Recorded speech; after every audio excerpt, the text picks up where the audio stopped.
Hi guys! So my reading year is going out with a bang. I have read and am reading some amazing books in December.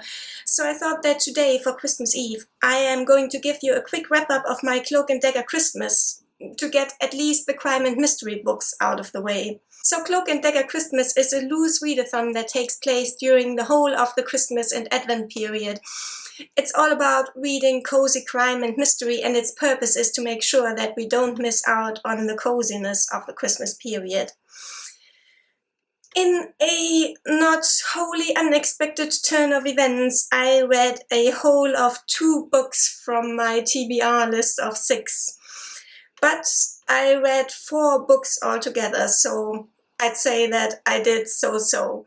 And I met 5 of the 6 challenges, so that's not too bad, I guess. The first book that I read was Der Richter und sein Henker, or The Judge and His Hangman, by Swiss author Friedrich Dürrenmatt.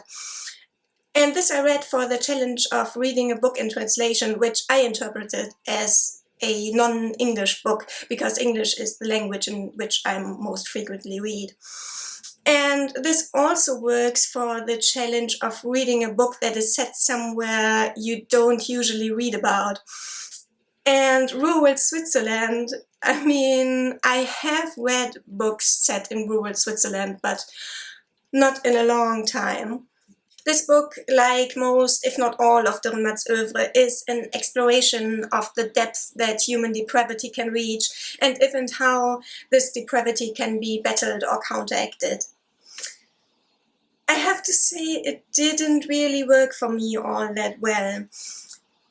As in Dürrenmatt's plays, the plot here is quite contrived, and while that works extremely well in his plays, which are quite absurd and unrealistic from the get-go, it didn't really work for me that well in the context of a police procedural, which is intrinsically realistic. And yet, weirdly enough, at the same time, I found it a little bit boring, if a book of this size can be boring.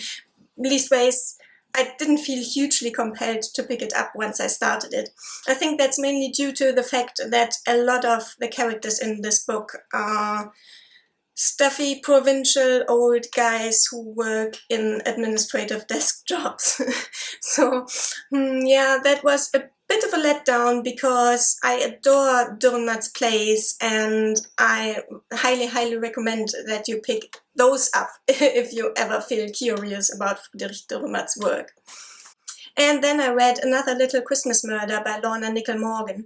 This is one of the books of the British Library Crime Classics series, which I have heard contains books that are mostly of sentimental value rather than literary. And having read this one, and having tried to read another one, The Murder at the Old Vicarage by what's-her-name, having tried to read that one and gotten a whole of 2 pages in before I had to put it away because it was too bad. So now I guess I can confirm that impression. I did mostly enjoy reading Another Little Christmas Murder, though. In this one, our heroine is a traveling saleswoman who gets stuck one December night in heavy snowfall while trying to cross the North York moors, and she gets picked up by a passing stranger who takes her with him to spend the night in his uncle's manor house, where he is going for a visit. When they arrive there, they realize that they are only 2 people in a large group of people who also got stuck in bad weather and are spending the night there. And this little impromptu gathering seems to be disrupting some scheme that is going on in the house, which, as you might guess from the title, results in a murder. I enjoyed this for being so low-key, funny, and absurd, and I enjoyed the feisty heroine who was just short of annoying. What I did not enjoy was A, that it was very slow to develop this whole scheme, and B, that at the end everything gets explained expressly in so many words by the police to some of the characters, and by some of the characters to the police, and that was just far, far too much and too wordy at the end. But if you make it through the second quarter and if you skim read the ending, this is a pretty enjoyable book. This was supposed to be for the challenge of reading a book that's set during Christmas, but it isn't actually set at Christmas. The title is quite misleading, but this definitely also works for the challenge of reading a book that's full of mystery and about an unknown adversary. Because we have here a house full of people who are all suspects, and there is a murderer afoot in this house. It's one of the guests or one of the residents.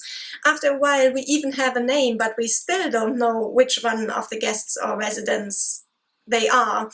So, unknown adversary for sure. A book that definitely involves Christmas, Christmas time, and Christmas decoration is Sinful Fish by Harper. This is the second book in the Tyack and Frayne mystery series, a series about a Cornish policeman and a psychic who are solving cases together. It is also a male-male romance series. The crime and mystery in the second book are disappearing homeless people in a Cornish seaside town. I thought that this second book was a bit better than the first one, even though the first one had the lovely setting of the Bodmin Moor, the haunted Bodmin Moor.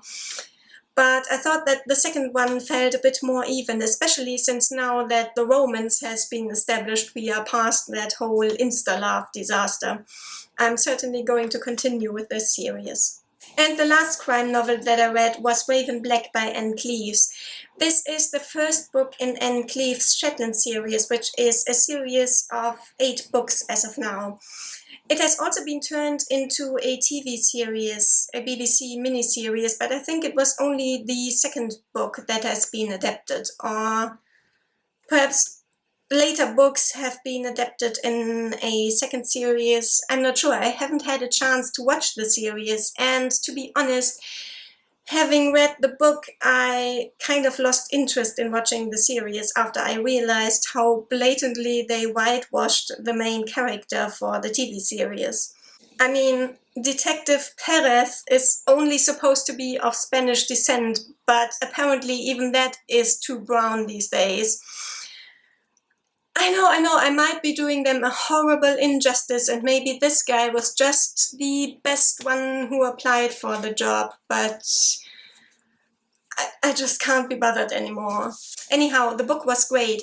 It is set in a small settlement outside of Lerwick on mainland Shetland, where one morning shortly after New Year's, the body of 16-year-old Catherine is found frozen in the snow. Suspicion immediately falls on the old and simple Lorna Magnus, who lives nearby, and who was also rumored to have been involved in the disappearance of a young girl of elementary school age 8 years prior.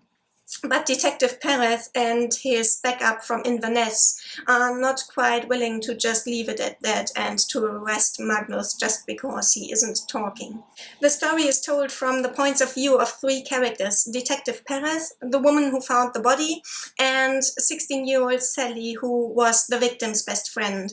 So through them we get quite a colorful and full tableau of life on Shetland, and of the experiences of people in different circumstances.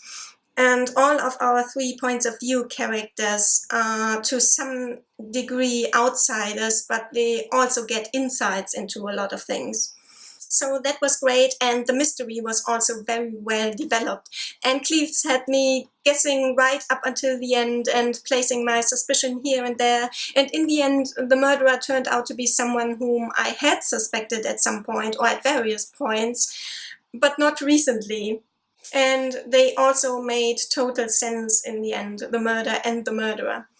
And you also get 2 mysteries for the price of 1, because there is also the case of the 8-year-old girl, or the young girl who disappeared 8 years before, whose case of course also gets re-examined.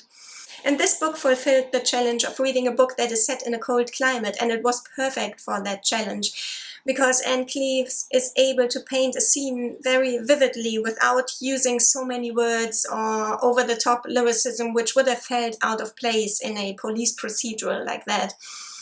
But one of the ingenious tricks that she uses is that she has one of her characters be an artist, a painter, who of course notices things like composition in a scene that she sees, and B looks at the scene at the same time in a very analytical way, and that makes these scenes come alive immediately in the mind's eye of the readers as well.